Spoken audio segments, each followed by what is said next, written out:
नमस्कार बच्चों।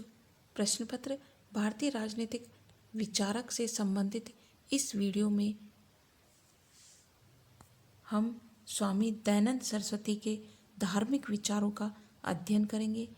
इसी से संबंधित पिछले वीडियो में हम स्वामी दयानंद सरस्वती भारतीय संस्कृति के वैदिक संरक्षक, उनका जीवन परिचय, स्वामी दयानंद के चिंतन में भारतीय राष्ट्रवाद तथा उनके राजनीतिक चिंतन का अध्ययन कर चुके हैं, समझ चुके हैं। तो आइए अध्ययन करते हैं स्वामी दयानंद सरस्वती के धार्मिक विचारों का। हम सभी जानते हैं स्वामी दयानंद सरस्वती का कार्य क्षेत्र धार्मिक था। उन्होंने हिंदू धर्म में धार्मिक मान्यताओं के नाम पर प्रचलित रूढ़ियों और अंधविश्वासों पर प्रचंड आक्रमण किए तथा वेदों को हिंदू धर्म का मूल स्रोत घोषित करके वैदिक मान्यताओं के अनुरूप हिंदू धर्म की उदार और तार्किक व्याख्याएं प्रस्तुत की। दयानंद सरस्वती ने वेदों में वर्णित एकेश्वरवाद को हिंदू धर्म का मूल आधार माना तथा ऐसी प्रवृत्तियों और विश्वासों का विरोध किया जो उनके अनुसार वेदों की मूल भावनाओं के विपरीत थी। दयानंद सरस्वती धार्मिक प्रवृत्ति के व्यक्ति थे, किंतु उनके धार्मिक दृष्टिकोण में संकीर्णता के लिए कोई स्थान नहीं था। उन्होंने धर्म की व्याख्या के प्राचीन भारतीय दृष्टिकोण को अपनाया। दयानंद सरस्वती के अनुसार धर्म का अर्थ ईश्वर के प्रति निष्ठा रखते हुए उदार और शाश्वत माननीय मूल्यों को धारण करना था।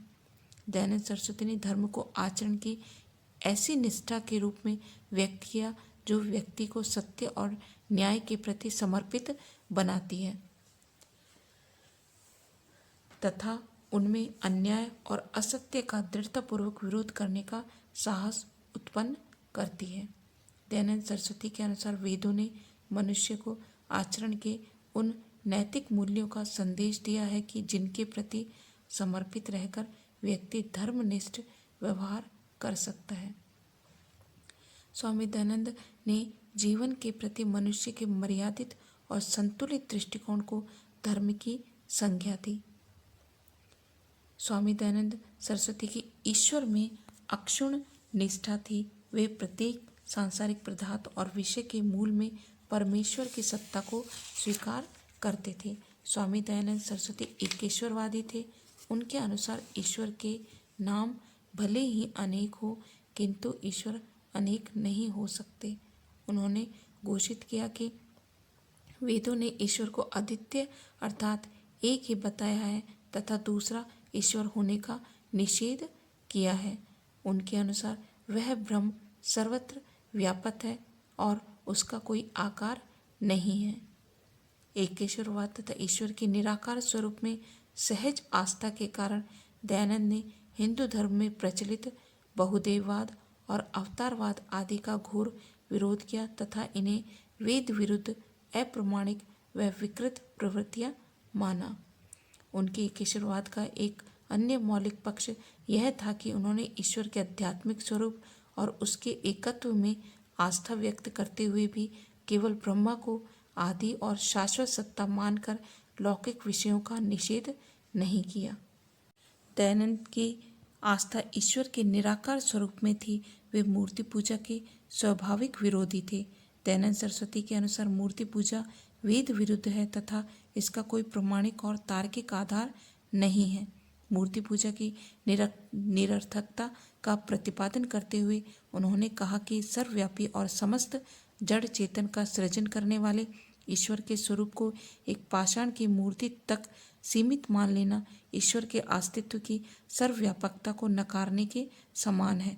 स्वामी दयानंद ने पुराणपंथी पंडितों से प्रश्न किया कि यदि ईश्वर सर्वत्र विद्यमान है तो इसकी सत्ता को एक मूर्ति में सीमित करना किस प्रकार संभव और उचित है।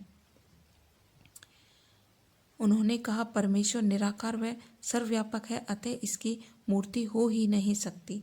यदि मूर्ति के दर्शन मात्र से परमेश्वर का स्मरण हो तो परमेश्वर के बनाए पृथ्वी, जल, अग्नि, वायु आदि पहाड़ आदि पदार्थों जिनसे कि मनुष्य मूर्ति बनाता है, उन्हें देखकर कि ईश्वर का स्मरण किया जा सकता है। स्वामी दयानंद सरस्वती ने मूर्ति पूजा को हिंदू धर्म में विद्यमान कृति की संज्ञा देते हुए मूर्ति पूजा के व्यवहारिक दुष्परिणामों को निम्नवत भी सूत्रबद्ध किया। स्वामी दयानंद सरस्वती ने कहा कि ईश्वर की आराधना मूर्ति पूजा के आधार पर नहीं की जा सकती। उनका मत रहा कि मूर्ति की अपेक्षा एकाग्रता पूर्वक पवित्र मन से सर्वशक्तिमान परमात्मा का एकांत में ध्यान करना तथा उस ईश्वर का ध्यान रखते हुए अपने आचरण में पवित्रता को गठित करना ही ईश्वर की आराधना की सर्वोत्तम पद्धति है।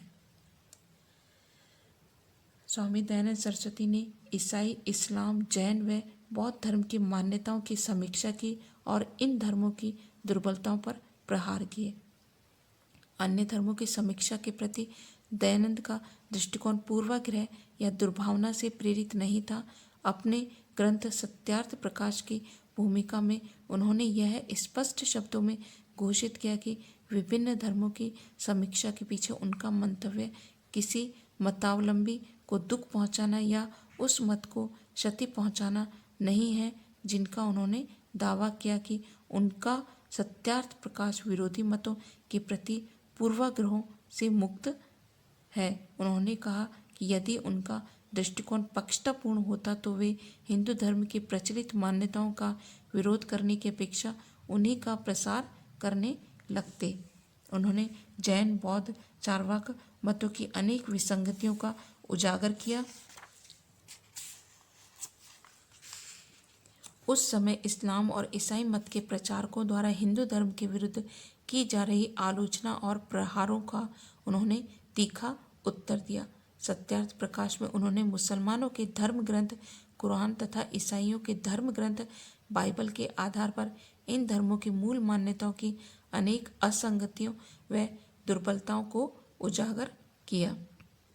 ब्रह्म समाज और प्रार्थना समाज के अनेक सिद्धांतों की भी दयानंद ने आलोचना की। यद्यपि ब्रह्म समाज के मूर्ति पूजा निषेध तथा धार्मिक आडंबरों के विरोध आदि विचारों से उन्होंने सहमति प्रकट की, तथापि वे उनके विचारों से पूर्णतः सहमत नहीं थे।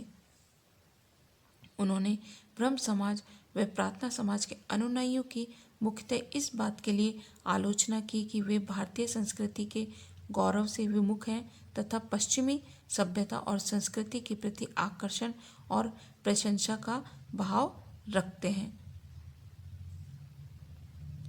स्वामी दयानंद सरस्वती ने अनुभव किया कि वैदिक मान्यताओं के अनुरूप हिंदू धर्म की पुनर्प्रतिष्ठा के लिए हिंदू धर्म में उपेक्षित सुधारों तथा ईसाई और मुस्लिम धर्म प्रचारकों द्वारा हिंदू धर्म के विरुद्ध किए जा रहे आक्रमण के सक्षम प्रतिरोध के लिए संगठित और संस्थागत प्रयास किए जाने की आवश्यकता है।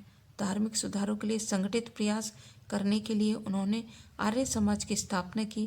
पूर्व में इस्लाम या ईसाई धर्म ग्रहण कर चुके भारतीयों से उन्होंने पुनः हिंदू धर्म में सम्मिलित हो जाने का आह्वान किया। मुस्लिम और ईसाई धर्मावलंबियों को हिंदू धर्म में सम्मिलित करने के लिए उन्होंने शुद्धि आंदोलन का प्रवर्तन किया। उनके शुद्धि आंदोलन की पुराणपंथी हिंदू पंडितों और ईसाई तथा मुस्लिम धर्माचार्यों द्वारा गंभीर आलोचना की गई। शुद्धि आंदोलन धर्म के प्रति दयानंद के रूढ़ि मुक्त और सुधारवादी आग्रह को भली भांति व्यक्त करता है। स्वामी दयानंद सरस्वती के धार्मिक विचारों के विवेचन से स्पष्ट होता है कि उन्होंने पूर्वाग्रहों से मुक्त होकर सभी धर्मों व धार्मिक मतों की दुर्बलताओं का प्रहार किया तथा भारतीयों से वैदिक मान्यताओं पर आधारित दोषमुक्त धार्मिक दृष्टिकोण को अपनाने की अपेक्षा की।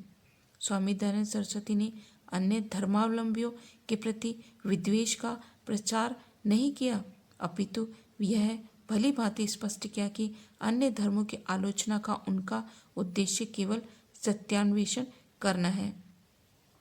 उन्होंने हिंदू और ईसाई और मुस्लिम मतों के आक्रमण से हिंदू धर्म की रक्षा के लिए जो दृष्टिकोण अपनाया वह अहंकार और आत्महीनता दोनों दोषों से मुक्त था।